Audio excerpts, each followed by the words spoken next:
All right, now we're at senior year. Your classes should be toning down a little bit. Maybe still have a couple difficult classes to go, but you should be pretty on top of it at this point.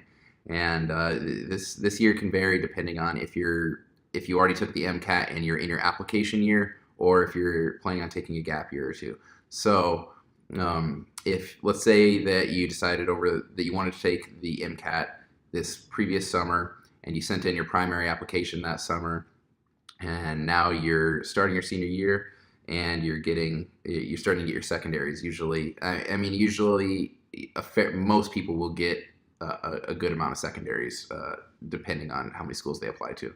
And the secondaries, that's something that you need to be on the ball with. So you send in your primary application and to all the schools that you basically check on the list, and then they will send you back either saying no, sorry, or they will send you a secondary. And in your secondary, you're going to have to write some essays, maybe an essay, two, three, or four for each school. A lot of them overlap, so ahead of time, if you know you're going to be really busy during your senior year, and you know which schools you apply to. A lot of times they'll reuse the secondary from previous years, so you can see, oh, what was last year's secondary, what were they asking about. And I'm going to do a whole video on writing the secondary because they're incredibly important. But something to stress here is you cannot take your time with them. Get them back within a week. Like that's really what you should be doing. I applied to a bunch of schools, so I had a lot of secondaries to write. But luckily, I was in my gap year at that time, so I didn't I didn't have too much else going on. So I was doing a lot of secondary writing. So for those of you in your senior year, really understand how much time you're gonna have to give to writing your secondaries. So your weekends are probably gonna be shot when secondary season is in, because it's quite the process. And so whenever you're applying to school, your research at this point, you should be looking to publish or present your research, preferably both. But if you don't get a publication, I want to say, if you don't get a publication, that's totally fine. I didn't end up getting a publication. I wrote something, but it didn't end up getting published. But I was able to submit it. I got like an award for it.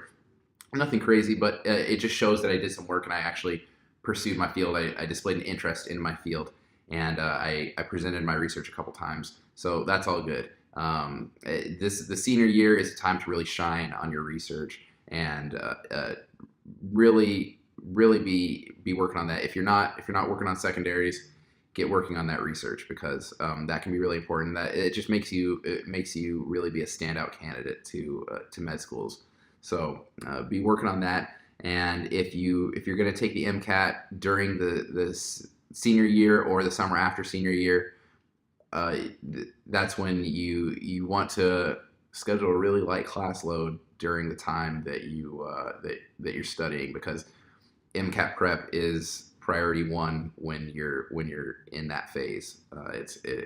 That is an insane amount of work, and I'll cover that in another video as well. So this senior year, it's really varied just depending on where you are in your application.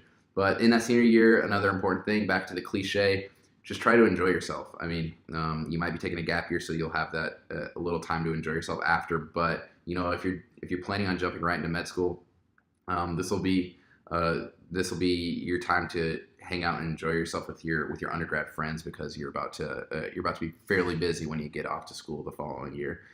So enjoy your time there, and it varies depending on where you are in the process.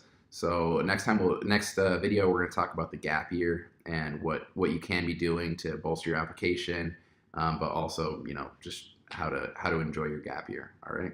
So I'll see you next time.